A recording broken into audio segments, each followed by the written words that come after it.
Hello दोस्तों, आपका स्वागत है आपके अपने YouTube चैनल लॉ स्टडी पर। चैनल को सब्सक्राइब कीजिए और बेल आइकॉन को प्रेस करें ताकि इस चैनल की नई अपडेट आप तक सबसे पहले पहुंचे और इस वीडियो को भी लाइक शेयर और कमेंट करें। तो बिना देरी किए वीडियो को शुरू करते हैं।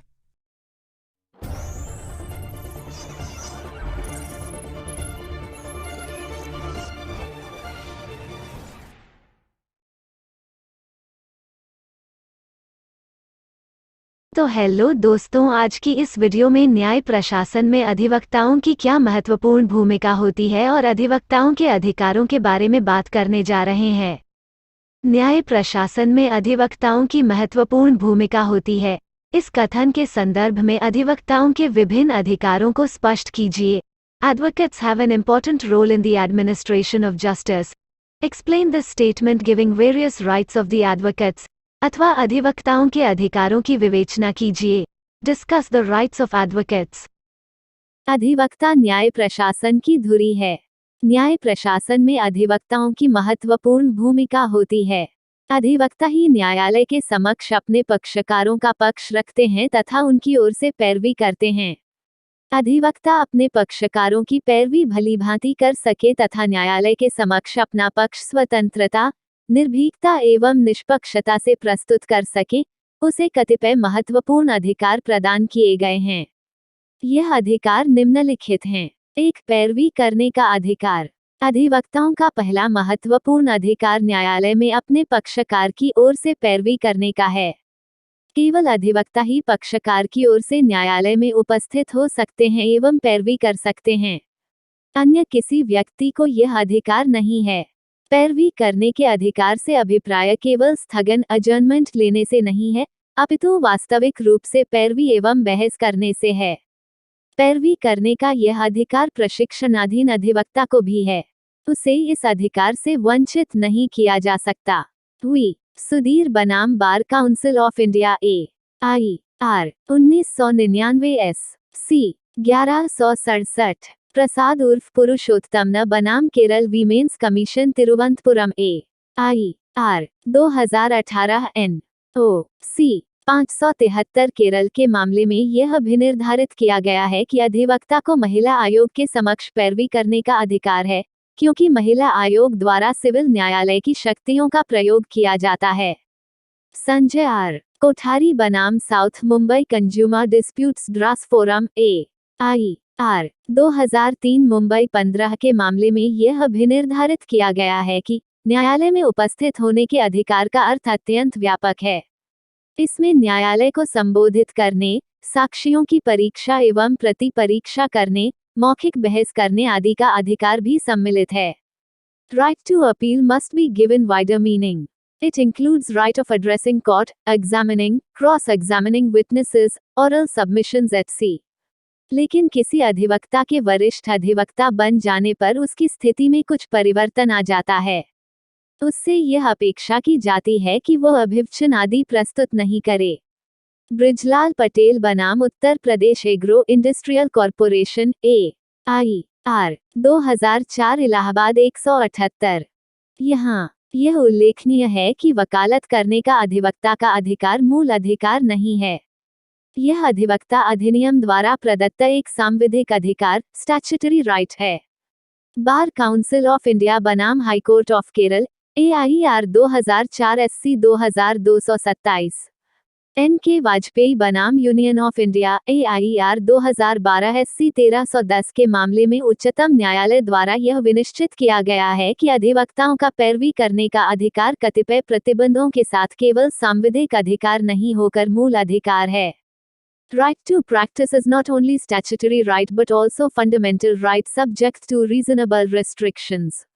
हुई दामोदरन बनाम Karnataka medical council AIR 2016 NOC 221 Karnataka के मामले में कर्नाटक उच्च न्यायालय द्वारा यह अभिनिर्धारित किया गया है कि उच्च स्तरीय तकनीकी मामलों में विशेषज्ञ के रूप में चिकित्सा व्यवसाय न्यायालय में उपस्थिति दे सकता है बशर्ते कि उसके पास प्राधिकार पत्र पावर ऑफ अटर्नी हो। हुई के गुप्ता बनाम industrial tribunal AIR R 2016 Allahabad 23 के मामले में इलाहाबाद उच्च न्यायालय द्वारा यह प्रतिपादित किया गया है कि पैरवी करने के अधिकार में किसी विनिर्दिष्ट मामले में पैरवी करने का अधिकार सम्मिलित नहीं है। 2. समझौता करने का अधिकार। अधिवक्ता को अपने पक्षकार की ओर से मामले में राजीनामा अर्थात समझौता कॉम्प्रोमाइज करने का अधिकार होता है। उसके द्वारा पक्षकार की ओर से राजीनामा पेश किया जा सकता है और वो पक्षकार पर आबद्ध कर होता है। सामान्यतः वकालतनामे में अधिवक्ता के राजीनामा करने के अधिकार का उल्लेख कर दिया जाता है।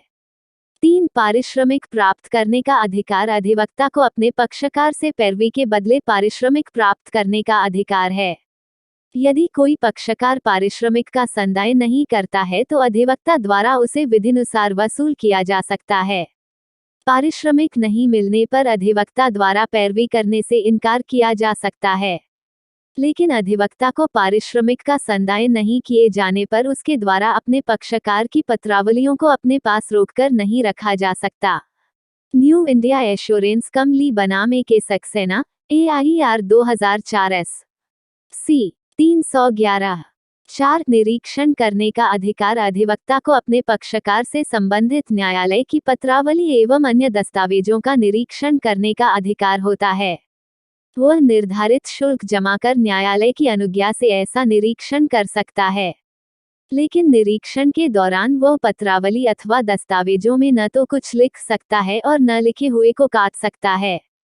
5. प्रतिलिपि प्राप्त करने का अधिकार। अधिवक्ता को अपने पक्षकारों से संबंधित मामलों में किसी कार्यवाही, निर्णय, डिक्री, आदेश अथवा दस्तावेजों की प्रमाणित प्रतिलिपियां सर्टिफाइड कॉपीज प्राप्त करने का अधिकार होता है। वह निर्धारित शुल्क जमा कराकर ऐसा कर सकता है। इसके लिए यथासमय आवेदन करना होता है। 6. समन आदि प्राप्त करने का अधिकार। किसी मामले में विचारण के दौरान किसी कार्यवाही में पक्षकार की ओर से उसके अधिवक्ता पर समन की तामील कराई जा सकती है, जैसा कि सिविल प्रक्रिया संहिता 1908 के आदेश 3 में व्यवस्था की गई है। 7. ब्रीफ पेश करने का अधिकार। अधिवक्ताओं को किसी अन्य अधिवक्ता के मामलों में उसकी ओर से ब्रीफ प्रस्तुत करने का अधिकार होता है। सामान्यतः ऐसा तब होता है जब वह अधिवक्ता किसी कारणवश न्यायालय में उपस्थित रहने में असमर्थ रहता है। ऐसी स्थिति में ऐसे अधिवक्ता की उपस्थिति को क्षम्य करते हुए उसकी ओर से ब्रीफ पेश करने वाले अधिवक्ता की उपस्थिति ब्रीफ पर दर्ज कर ली जाती है। हालांकि उसके द्वारा कार्यवाही में सक्रिय रूप से भाग नहीं लिया जाता है। 8. वृत्तिक संसूचनाओं का अधिकार। भारतीय साक्ष्य अधिनियम 1872 की धारा 126 के अंतर्गत अधिवक्ताओं को वृत्तिक संसूचनाओं के संबंध में विशेषाधिकार प्रिविलेज प्रदान किया गया है। इसके अनुसार अधिवक्ताओं को पैरवी के दौरान अपने पक्षकारों से जो भी सूचनाएं, साक्ष्य आदि प्राप्त होती हैं उन्हें प्रकट करने के लिए अधिवक्ता को विवश नहीं किया जा सकता है, क्योंकि ऐसी सूचनाएं आदि गोपनीय मानी जाती हैं। इन्हें प्रकट करने से पक्षकार के हितों पर प्रतिकूल प्रभाव पड़ सकता है। इसलिए इन्हें प्रकट नहीं करने का अधिवक्ताओं को विशेषाधिकार प्रदान किया गया है। 9. विनिर्णय प्रस्तुत करने का अधिकार। अधिवक्ताओं को अपने मामलों में उच्चतम न्यायालय एवं उच्च न्यायालयों आदि के विनिर्णय प्रस्तुत करने का अधिकार होता है। ऐसा अपने पक्ष के समर्थन में किया जाता है। न्यायालयों द्वारा ऐसे विनिर्णयों को निर्णय या आदेश पारित करते समय ध्यान में रखा जाता है, लेकिन ऐसे विनिर्णयों को सुसंगत रेलेवेंट होना आवश्यक है। 10. बैठक आदि की सुविधाएं प्राप्त करने का अधिकार। अधिवक्ता न्यायालय के अधिकारी होते हैं और वे अपने पक्षकारों के प्रतिनिधि या अभिकर्ता के रूप में उनकी पैरवी करते हैं। न्याय प्रशासन में उनकी अहम भूमिका मानी जाती है। यही कारण है कि अधिवक्ताओं को न्यायालय की ओर से कतिपय विशेष सुविधाएं उपलब्ध कराई जाती हैं, जिनमें से एक बैठक सिटिंग सुविधा है। अधिवक्ताओं के लिए न्यायालय कक्ष में कुर्सियां, मेज, टेबल्स आदि उपलब्ध रहती हैं। इनका उपयोग करने का पहला अधिकार अधिवक्ताओं को है। पक्षकार या अन्य व्यक्ति प्राथमिकता के आधार पर ऐसी सुविधा का क्लेम नहीं कर सकते। P.C. जोस बनाम नंद कुमार AIR 1997 केरल 243। अधिवक्ताओं को चैम्बर भी आवंटित किए जाते हैं, लेकिन वे एक अधिकार के तौर पर उनका क्लेम नहीं कर सकते। विनय बालचंद्र जोशी बनाम registrar general, supreme court of India, AIR 1999 SC 107 में जके मैथ्यूज बनाम registrar general, high court of Chennai, AIR 2003 Chennai 411 के मामले में चेन्नई उच्च न्यायालय द्वारा यह भी निर्धारित किया गया है कि ऐसे पक्षकार और मुकदमेबाज जो स्वयं अपने मामलों में पैरवी करते हैं, बार एवं अधिवक्ताओं को उपलब्ध सुविधाओं एवं विशेषाधिकारों का क्लेम नहीं कर सकते। वे अधिवक्ताओं के लिए उपलब्ध कराई गई कुर्सियों, मेजों आदि का न तो उपयोग कर सकते हैं और न ही उन पर कब्जा कर सकते हैं।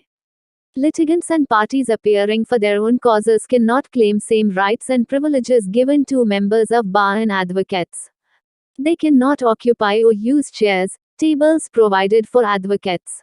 11 कमिश्नर आदि नियुक्त होने का अधिकार।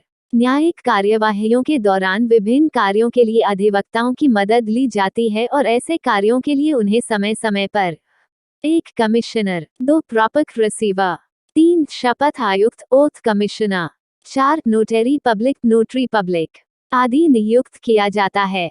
ऐसी नियुक्ति का अधिकार सामान्यतः अधिवक्ताओं को ही होता है। इन कार्यों के लिए उन्हें समुचित पारिश्रमिक भी दिया जाता है। कमिश्नर, प्रापक, शपथ आयुक्त व नोटरी पब्लिक के रूप में उनके कुछ अधिकार भी हैं तो कुछ कर्तव्य भी उन्हें निष्ठा एवं ईमानदारी से अपने पदीय कृत्यों का निर्वहन करना होता है। रिसीवर को अपनी अभिरक्षा में की संपत्ति से किसी प्रकार का समव्यवहार डीलिंग करने की अपेक्षा नहीं की जाती है। P.D. गुप्ता बनाम राममूर्ति, AIR 1998 SC 283 12 सिविल प्रक्रिया संहिता के अधीन अधिकार। सिविल प्रक्रिया संहिता 1908 के आदेश 3 आदि में अधिवक्ताओं के विभिन्न अधिकारों का उल्लेख किया गया है, यथा 1 अपने पक्षकारों का न्यायालय में प्रतिनिधित्व करने का अधिकार, 2 पक्षकारों की ओर से न्यायालय में उपस्थिति देने का अधिकार, 3 राजीनामा समझौता पेश करने का अधिकार, 4 मामले में आवेदन पत्र, दस्तावेज आदि पेश करने का अधिकार, 5 अपील, पुनरीक्षण, पुनरावलोकन आदि के लिए प्रार्थना पत्र पेश करने का अधिकार, 6 मृतक पक्षकार की ओर से वैध प्रतिनिधियों को अभिलेख पर लाने का अधिकार आदि। अमरजीत सिंह कालरा बनाम प्रमोद गुप्ता, AIR 2005 दिल्ली 41 के मामले में दिल्ली उच्च न्यायालय द्वारा यह भी निर्धारित किया गया है कि अधिवक्ता की सुनवाई का अधिकार स्वयं न्यायालय द्वारा विनियमित किया जाता है। किसी विशिष्ट मामले में अधिवक्ता का न्यायालय में उपस्थित या प्रस्तुत होना न्यायालय के मत में अनुचित है तो ऐसे मामले में उसे उपस्थित होने से रोका जा सकता है। इस प्रकार अधिवक्ताओं को पैरवी के निहितार्थ अनेक महत्वपूर्ण अधिकार प्रदान किए गए हैं। तो दोस्तों, इस वीडियो को अंत तक देखने के लिए धन्यवाद। वीडियो को लाइक, शेयर और कमेंट करें, साथ ही चैनल को सब्सक्राइब करें और बेल आइकॉन को दबाना ना भूलें ताकि इस चैनल की सभी अपडेट आप तक सबसे पहले पहुंचे। Law study.